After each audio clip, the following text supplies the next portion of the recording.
Hello, hello, and welcome to Fine, I'll Talk About It, the podcast where we say the quiet parts out loud. Real unfiltered talk that's straight to the point and no fake positivity. I'm your host, Danielle Young, and today I'm joined by Star Staubach. Star is a life coach, speaker, and facilitator of badass manifestation.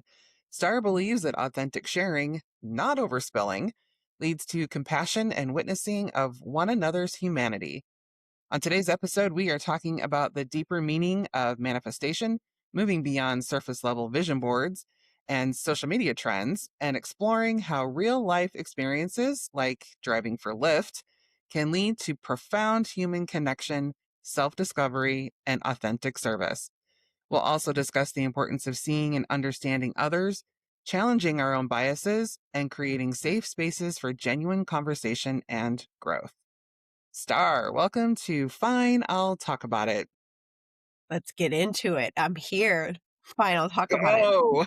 Let's go. That's right. Yeah. So, why don't you start off just by telling us a little bit about you and we'll go from there. Sure. So I am, like you said, I'm a life coach, 16 years. I'm also a mom of three, and I host and facilitate supervision of exchange students. I really love cultural exchange. I love the ways in which those kiddos get to reframe the way that we see our own households, communities, the way that we're living. I feel like having an observer in your home constantly or not on a regular, consistent basis just makes you question maybe some of those habits that aren't the best. Mom of three, busy. Y'all, I'm a hockey mom. Yeah. This Heavy weather right now. sigh. Yeah. Yeah, yeah. If you know, you know. But this weather right now is a Midwest hockey player's dream. Our Yep. creek is frozen over. The kids are home from school for a snow day. Yeah. So here I Oh, am. Yeah. As you mentioned, I drove for Lyft for a while, and rideshare, I like to say, and it transformed my life. I am a seeker. I'm a seeker. I want to grow and evolve, and I want people around me to want to do the same. Um, and I love being out in nature, and I love sailing. Oh my God, Danielle, I love sailing. So that's a little bit sailing. about me. Yeah. Yeah. I have never been sailing. Oh my gosh, I would love to take you. Like a small vessel, just the two of us, like no motor. Like you can feel the full power of the elements and just feel connected to the water and the wind and the like when you have a smaller vessel, you heal and you might even tip over, but like knowing the safety of that, like it's not a big deal. We're not going to capsize. We're not. Yep. Anyway, Wow. Okay. That sounds scary. it's exciting. It's invigorating. I will take your word for it. Yeah. Gosh. So, badass manifestations. How did you come up with that?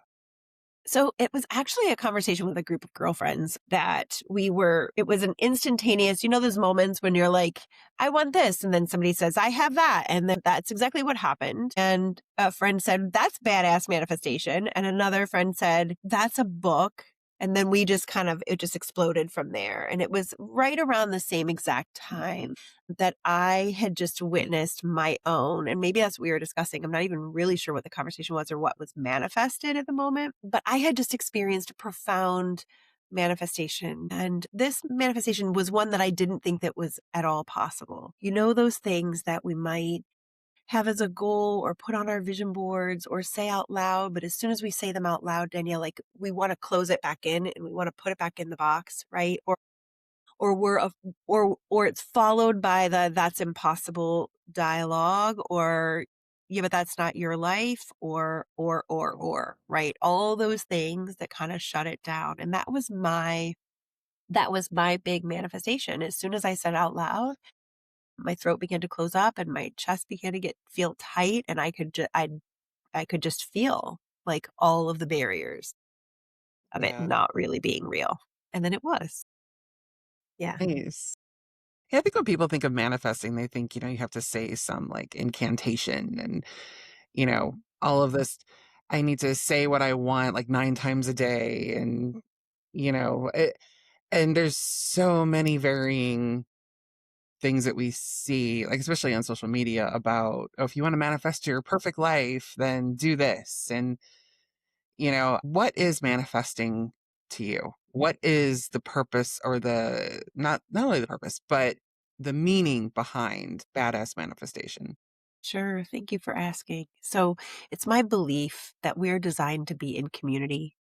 We are designed to see one another thrive, and we're all longing for community. And you want an example of that? Look at the way that social media has exploded in the last 20 years, right? And so the issue with that is it's a false sense of connection and community, right? And there are ways in which we can safely and strategically and intentionally connect online. That's not to say that that isn't a platform that is can leverage that, and yet we still need the physical presence of one another, and to feel the energy of our physical presence together. And you want to know an example of that? Just think about being in a concert and everyone's singing the same song. So, what that also means is that we're all taking the same breath. Like, I just feel that for just a second. Like, that's so, we feel that. We don't even realize or understand what we're feeling connected to, but it is this connection, like, we're all in this moment. We're all experiencing this moment together, and that is deeply profound. I have tears welling behind my eyes just thinking about that. Because when we're experiencing something together, when we're connected on that level, then it's really hard for you to be my enemy or for me to see you as competition, right? And this is so you asked why manifestation? What is manifestation? So my definition of manifestation is that manifestations for me true manifestations come from a heart space. They're not from the linear, from our minds. We're, in a world that is so focused on and so driven by goals and checking things off of a list, right? And very task oriented. And we praise that too, right? We praise that level of success. Manifestations are listening to and ourselves on a deeper level. So even those goals that we might have that are external, some of them can be aligned with our manifestations and what we're feeling called to, but that requires us to kind of be reflective. So manifestations are just making it so, Danielle. So the things so it's quieting enough, eliminating the external noise and distractions so that we can hear what those are and discern what those truly are that we're being called to attend to experience, to acquire. Speaking it out loud, like I said, we're designed to be in community. So badass manifestation, they're in a party setting for a reason. Because when I just had one last night, and it's always so profound to me because women in this circle can see, feel, and experience your manifestation bigger, more expansive than you and I could possibly feel for ourselves, right? Because we're in it. Yeah. And when we're in it, can get stuck in here. And when we're stuck in here, we're looking to the experts, we're asking for opinions, we're asking for guidance, right? And we forget how much wisdom we have access to when we quiet all that. So that's what the badass manifestation parties are really about. Nice. I love that. I mean, I've been to a few like women's circles and the energy, it's like I kind of, because I'm very much an introvert and I go into these and it's just like it gives me energy. Like it gives Yeah. me that feeling of community belonging. And I did not have that a lot growing up. And, you're sitting there with this group and, it's like, wow, I did not realize that I could feed off of so much of this good energy. And then it also goes to the other side where we feed off bad energy too. So let's talk vision boards. So a lot of people do vision boards for manifestation. And what's your view on vision boards for manifesting? So, unpopular opinion, I'm not a huge fan of vision boards. To me, it's similar to like a Pinterest board or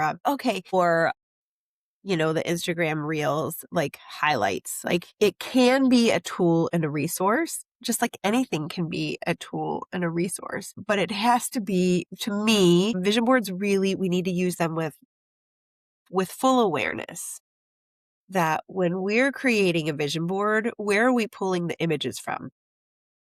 Media. And we're not just pulling them from media, but we're pulling them from advertisements. So we're flipping through a magazine that is filled with, I mean, the percentage of magazines today, it's every other page is literally, if not every page, is an advertisement. And the advertisement is buy this thing so that you can be happy. Buy this experience so that you can have joy or you can have success or you can be seen as whatever. Like when we buy that message and then we acquire that thing and then we still feel empty or disconnected or right, like there's something still missing, then we're internalizing what's wrong with me. I didn't do it right. And when we're internalizing that when we're in that space, then we're disconnected from our sovereignty and what we can create in our lives. And when we're disconnected from that and we're still looking for that hole and that void to be filled, then we're just consuming more Yeah. because that thing didn't fit. That didn't work. What else do I need? Maybe I didn't buy the right product. Let's go research the right product and then I'll have it. So just take a breath with me. Like that's for me and the audience, right? Because we can feel the overwhelm of that. As an audience member, you might be listener, you might be feeling that too. And that's all by design. It's all by design so that we continue to buy, Yeah. right? And this isn't like a big conspiracy theory. This is just gut. Like this is just me feeling and witnessing and experiencing. I mean, you think about this is my example for my kids from a very early age because they're marketed to very, very early about things that they should want to buy. And the Easy Bake Oven is a really good example. So, I mean, what's the Easy Bake Oven selling you and telling you that you're going to get? Yeah. Like, this warm, cozy experience with mom, and we're going to bake our own cookies, and it's going to be easy and fun. You go to the thrift store and notice how many Easy Bake Ovens are sitting on the shelf, Mm-hmm. like, I because people give them away. I think I had no, I didn't have one. I had a friend who had one. And I remember, gosh, I was a little kid and I spent that we had a sleepover and she did the easy bake oven thing and it was like it didn't make any sense to me because I'm like, how does a light bulb cook anything? Like I just, but it was the idea that anybody could do this. You're a kid and you want to bake and you want to be like mom. And, it does put this idea into your head of this belief system. And that's just a small, small, small example Yeah. of the expectation that we have from this product that's being sold to us. But the truth is, it didn't meet the expectation. We didn't actually get what we needed from that product. And in fact, we all have a product in our homes that can provide pretty much the same thing, Right. right? Yeah. Yeah. Yeah. Yeah. And it's scrolling too, social media, especially when you're scrolling. Like, I don't even know how this happened. I mentioned something. I had no phones, right? I was not scrolling or anything. And I just mentioned something to my husband. I was like, oh, yeah, I need to buy a mop for upstairs. And as soon as I opened my phone and like went to check my social media, I get all of these reels for like, I don't know how many different kinds of mop soap, different mops. Buy this from Amazon. It's like, how do they know? It's so crazy how much overload we get from buy this, buy this, buy this, buy this. If you want your home to smell like a hotel, go buy this $500 product. And I'm like, well, that's, and people are buying it. Yes. Yes. Yeah. So manifestation really is like quieting all of that noise, listening to and honoring for ourselves what's there and what's really there, what it is that we really need. And so vision boards, I started to say, this is how the conversation started with this question, but I don't know that I answered it properly, that vision boards, the way that you can use them to be helpful and beneficial is to go ahead and take those images if those speak to you and let them speak to you, and they will. But just sit with it. Like, what is it that's really speaking to me here? And then create that vision board. And here you have this piece of paper or this, like it's on a poster board thing, and sit with it and notice the theme because there's a theme, there's a thread that runs through it. And the way that I use, if I'm going to make a vision board, the way that I use that is that I flip that all over so that I'm not. Okay, so I take that theme, I flip it over onto the clear side, and I write that word, that theme on the blank paper, on the blank side, because that's the truth of what it is that I'm seeking. And then when I know the truth of what it is that I'm seeking, I'm not searching for something tangible or materialistic, or does that make sense? Like, Yeah. I have access to that right here. And this is the thing, we have access to what it is that we're seeking ultimately. We have access to it right now. We could access it through our breath. We could access it through stepping outside into nature. There's different ways that we can touch it here and now. And the more that so you started to say, like, it's not just about like manifestations. I see people on social media, like talking about the mantras and saying this and repeating that. And so again, a tool, but not to put too much weight or stock into the tool there is to simply get into the energy of, because this is what we're doing when the key to the manifestation is to connect with that feeling that you are seeking in the first place, Yeah. because it's from that place that you're going to continue to grow that feeling and that experience and that manifestation. Yeah, I think for me, vision boards, it comes from a place of lack for me because I'm looking at all of this stuff thinking, I need this, I need this, I want this trip. But at the end of the day, like you said, what am I really wanting? And for a lot of us, it's love, acceptance, belonging, validation. Because if I get that trip, that means what? And it breaks my heart when I see people who have done the vision boards and the manifestation work and they're like, I'm just not getting anything. Like, and like you said, what am I doing wrong? And then it just reinforces that lack. And Yes. I don't want that for people. And so that was my experience with vision boards too. Like and especially I think for badass women, and here's the reason why it happens so frequently with badass women, because we set the bar really high. And so when we set the bar really high, all we see is the gap between where we currently are and where the height of this bar is. And we're constantly looking up. We're constantly looking up. And that vision board can be that representation of how high our bar is. Yeah.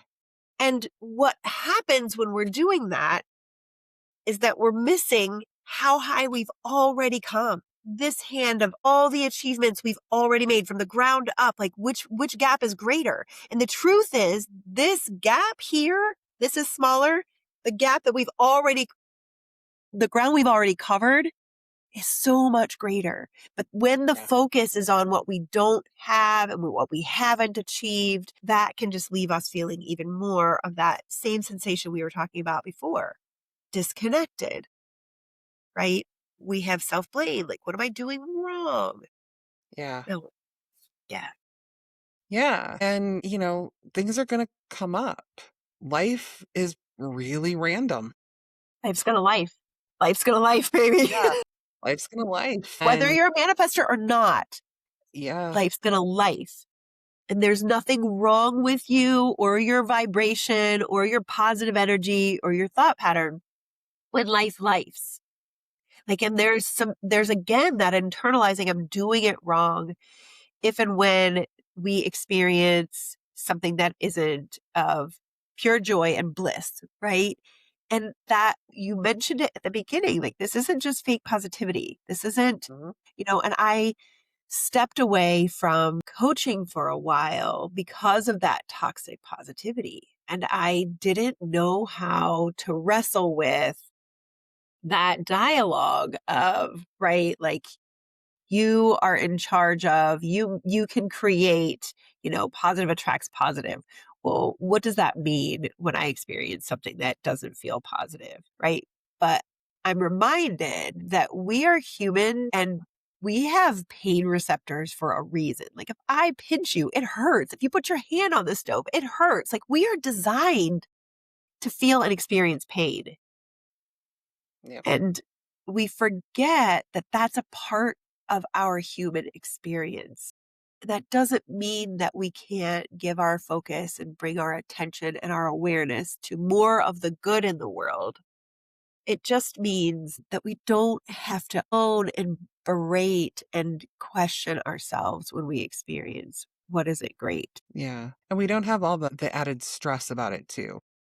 Because when I used to do vision boards, I would stress over them. Like, well, I'm not getting it by now. It's like this instant gratification type thing, even with like vacation funds. I'm like, okay, I've got to work harder. I've got to, get that vacation fund. And then, oh, something happens and you got to break into the vacation fund. And it just adds this amount of stress that we really just don't need in our lives. So you have quite an interesting story about driving for Lyft.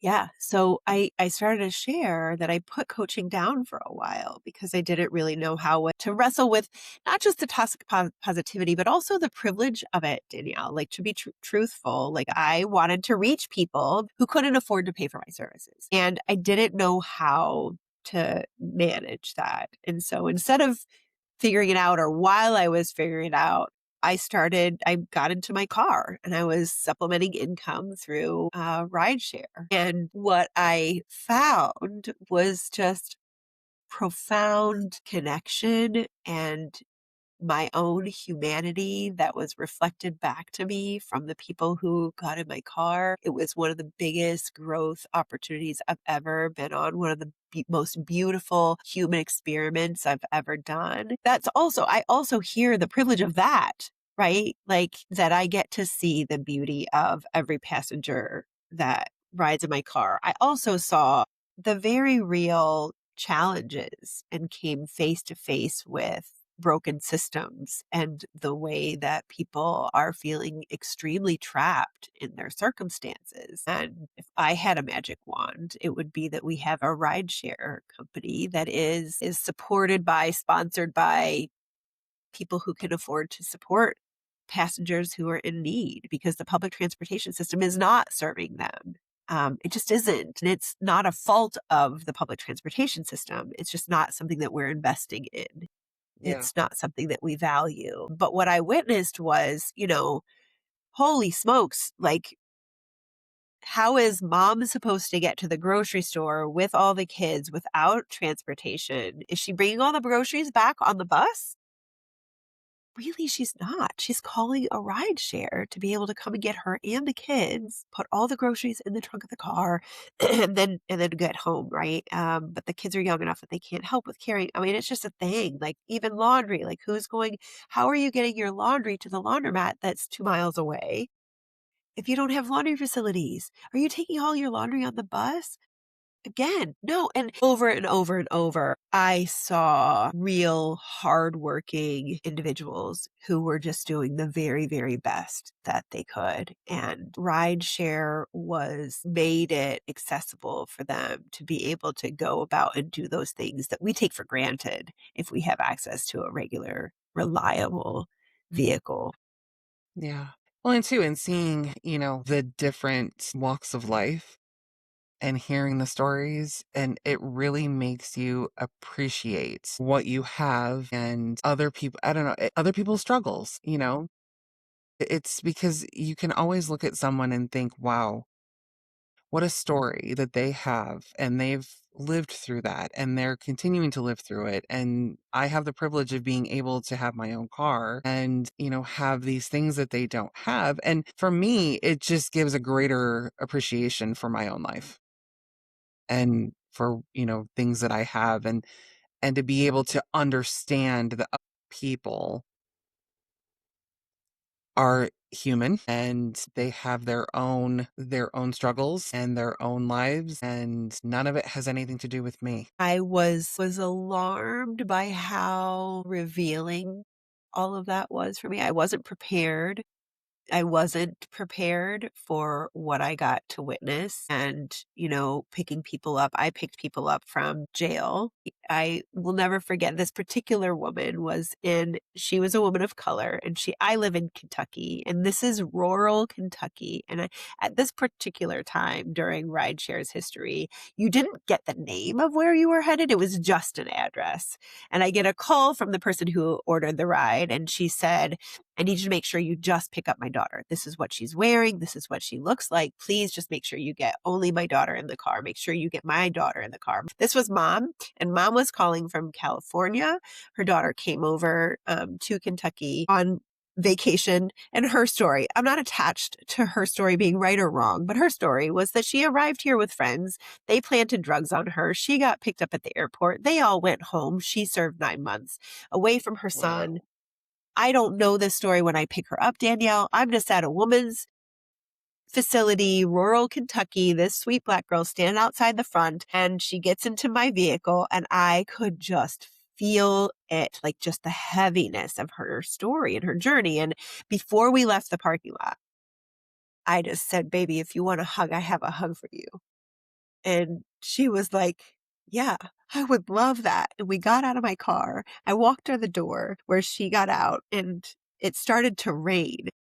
And I just remember like I held her. I'm a hugger Yeah. and I am also a lingering hugger because I don't think we hold on enough. Lingering in a respectful way. Like when like I'm here and I'm going to hold you for a second. I'm going to let you feel it. I'm Yeah. going to let you feel that I care about you and that I want to hold you. And I went back in the car and I remember feeling just a twinge of guilt that it was raining and that I made her get out of the car in the rain. And literally, as I'm having that thought, she said, you know, it just felt so good to feel that rain. I haven't felt the weather in 9 months. And whew, like it hit really just struck me Yeah.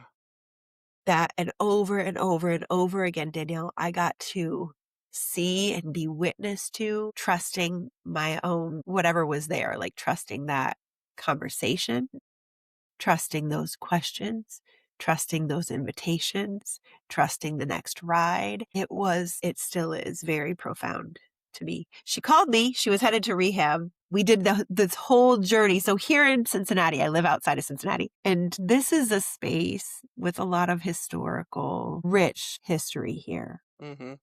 The Ohio River that separates the state of Kentucky and the state of Ohio represented for a lot of enslaved people freedom. Because once you crossed the Ohio River, you were in a state that was free. You still had bounty hunters for a period of time who could still capture and return enslaved people. But for many, it created a sense of freedom. And so for that particular passenger, I asked her if she wanted to cross that river with me and if she wanted to just metaphorically, like just pretend like we were just dumping out all of the things that were keeping her from feeling free. And we crossed it a couple times and it just felt Yeah. so good. So that's my invitation to anybody crossing the Ohio River. And dump your baggage. Not literally. Like literally like just scream it out. Like don't Yeah. throw things out of your car. Like I don't mean Right. that, but the Ohio River doesn't need your stuff.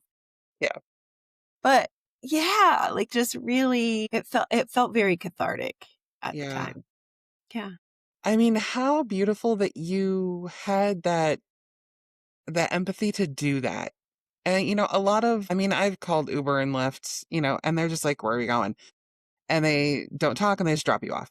But to have the empathy and that knowing and that compassion for someone, and I mean, what a gift. What an absolute gift to give someone who has just spent 9 months of their life in one of the most horrible situations that they'll ever be in. And it was so metaphorical too, because you have the rain just sort of like washing things away, and then you cross the river, and it's just like it's like water cleanses, water washes away. And I mean, that is what I believe is fate. Like, you were supposed to be there. You were the one that was supposed to help her. You were the one that was supposed to drive her that day. Danielle, I felt like that over and over and over again. And even moments when, and especially moments when I would get up in my head, because I would get in my head, like the ride took me so far away and now I'm in the middle of nowhere. And what am I doing? And why am I, this ride is only 9 minutes and I'm going to, right? Like, and I'm 30 minutes out of town, 45 minutes out of town. I'm like really distant, right? And I'm only doing this 9 minute ride. And then I get to that particular house, I mean, I have story after story about really in my head and feeling frustrated and irritable. And then that pastor gets in my car. And honey, I tell you, like, oh, whew, this was never about me. It was never about me. Like, I just get to be here. I get to be present. That particular pastor that took me way far out of the way, she got in my car and it was like a 6 to 9 minute ride because I'm a coach. Like, you're a coach. This is why you're so good at podcasting. You ask the right questions. I don't even have an attachment to what those right questions are. I'm not cognitively thinking about it. I'm Yeah. just seeking connection. Like, I just want you to know I'm curious. I want to know about you. Like, talk to me. I knew she was a mom. And I said, it was a weekend. And I said, this is your second job and you're going to work and she said, maybe she said something about this is my first double of the weekend. And I was like, baby girl, this is your second job, isn't it? And you're hustling. Like, what's going on? And she had lost her husband. He unalived himself he was a military veteran. And the PTSD was overwhelming. She was the first passenger that we sponsored. And we said, she was the first person I was just like, listen, if we could, if I could leverage my community, if I could leverage my own privilege, like if I had a magic wand, if you could manifest something, what would it be? What would you have? And instantaneously, she did not miss a beat. She said, I would want a tenor sax for my son. He shares one at the local school. He's a sophomore. Band is going to be his ticket, like his ticket to freedom. He's going to go to college for band. This is his passion. And by God, we got that kid a tenor sax Oh, for Christmas. And yeah. So I became slightly addicted to that space and to being present with people. But what I want each of us to be aware of, and what I want the listeners to really hear, is that it's so easy. It really is so much easier than we make it to make a difference, and to be present in someone's life. And what I want people to take away from that is just the gentle reminder to be curious and to be present and to see the person in front of you, and to be in front of people, to spend more time in the physical presence of people. Don't engage online. yeah. It is not, we wouldn't talk like that to one another in person. No, we And wouldn't. I really challenge each of us to be present and to see the people in front of us and their own humanity. Yeah. Even those of us with, differing opinions, and I'm not talking like moral and ethical questions here. I'm talking about, just a difference of How we opinion. get to the same solution. We have different Yeah. approaches. Yes. And someone who might live slightly different than you, or who might live quite a bit different than you. It's not like you have to, people don't understand that we can hold two thoughts in our head at once. You Yes. can still have your beliefs, but that doesn't mean that the other person doesn't deserve time and compassion and love. And, just because it goes against maybe something that you believe, look at them as a human. We're all humans having a human experience. And not one person is better than the other. We all just have different lives and different ways of living. And when did we get to this point where it's like my life means more than yours because, insert whatever thing here? I really wish that we could all get back to just seeing everyone as human beings having a human experience and be more accepting. And like I said, I'm not talking moral and ethical things. That's a whole other beast. But just seeing people for who they are and knowing that it doesn't have anything to do with you. Yes. Yeah. And that was that was one of the biggest lessons that I got from my Yeah. car. I think, Danielle, like I got into my car thinking that I was above my own unconscious bias. Like I was like, no, but I'm aware, like I have challenged myself. I have put myself in, I have that empathy. I have that compassion. I have the presence. Right. And then this particular passenger, it was early in the morning and it was dark outside. And there's a part of me that's ashamed or scared to even talk about this particular story because it does reveal my unconscious bias. But when I saw his profile picture, oftentimes people have pictures if you're a regular rider. In the profile picture, I was like, dude, why you gotta look aggressive on your profile picture? Like for real, I'm coming to your house. Like you're getting in my car. I don't want an aggressive dude in my car. Why? And then he knocked on my front window, wanted to sit in the front seat. And again, I was like, "Ugh," like, come on. He gets in my car. And again, it was just a 6 to 9 minute ride. Like there's magic in this, but it was right after the holidays. And I asked him how his holidays were. And he said, I worked. And I was like, I'm so sorry. Like, that's a bummer. No, no, no, no. That's where I needed to be. I am the head cook at this retirement place and I am their family. Like many of those people don't have anybody visiting with them. And so for me to be there, like I am their family. And that's where I needed to be Christmas Day. And I just like, holy crud, this guy is just a really beautiful human. Yeah. And this is the conversation we have on the way to work. And when we pulled in to drop him off at work, and it was not even a conscious thought. We both went in for a hug. Mm. And tears just streamed down my face. My candle, this is so great. My candle's bursting here.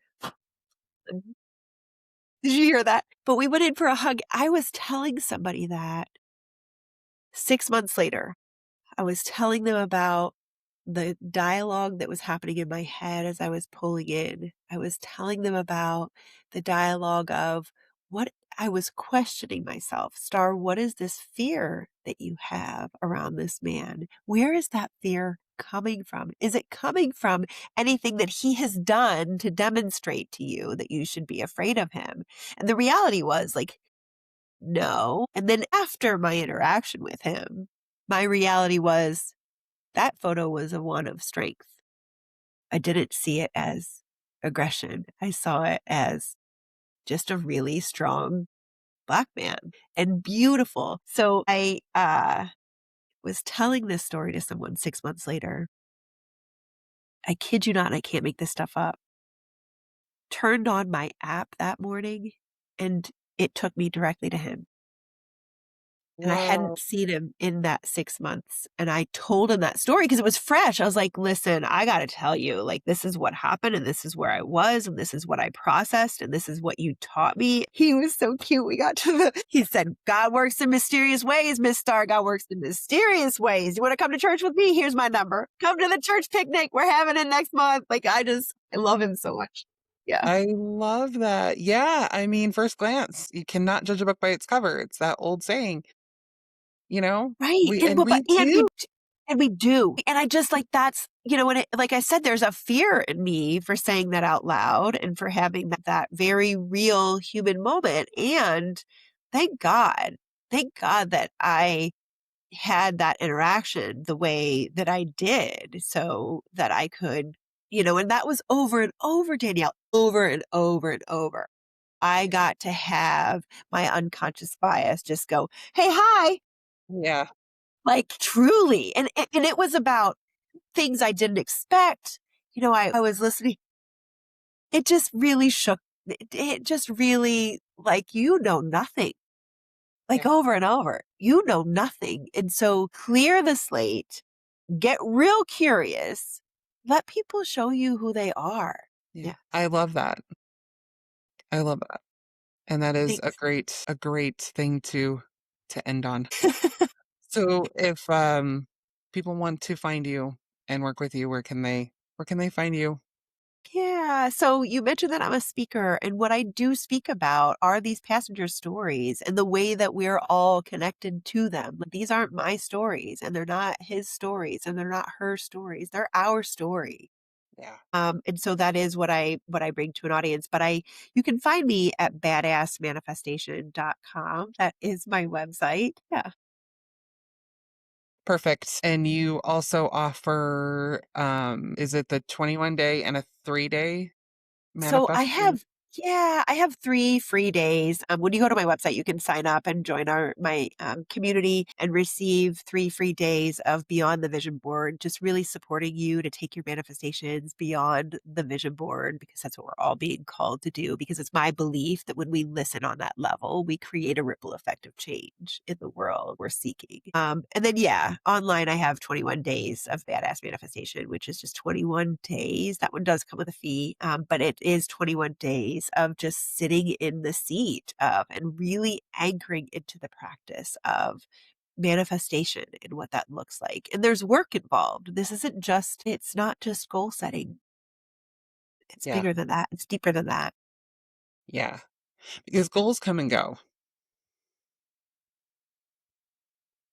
Yeah. All right. Well, Star, thank you so, so much for being on today. I so appreciate you being here and sharing your stories. And, the moral of this story is everybody just stop judging people based on what they look like or who they are. Like, just, you know, don't take things at face value.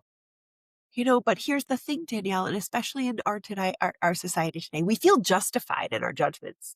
For Like, and sure. so the real challenge becomes that person that you think you have justified reason and you feel righteous about judging. Like, I'm in this moment of really digging under the surface of my own. That's a reflection for me. Like, how am I contributing to the world in a Yeah. similar fashion? And Yeah. I don't think that I am. Right? Like, we all have that work to do, and that's hard, but we We can do do. it. We Yeah. have the capacity. We do. Yeah. It's taking the quiet moments and doing the work. And And that's, having the self-awareness. yeah. Right. And that's Yeah. difficult. Yeah. But thanks for creating the space for the conversation. Yeah. Oh, thank you for having the conversation with me. Yeah, of course. And thanks to all of you listeners for hanging out with us on Fine I'll Talk About It. If today's episode got you thinking, hit follow or subscribe so you don't miss what's next. And if you want more real talk, more perspective shifts, and more finally someone said it moments, leave a quick review. It helps other people find the show. You can connect with me on Instagram at Inspired Action Wellness or my website, inspiredactionwellness.com, for more inspiration like this. We will see you in the next episode.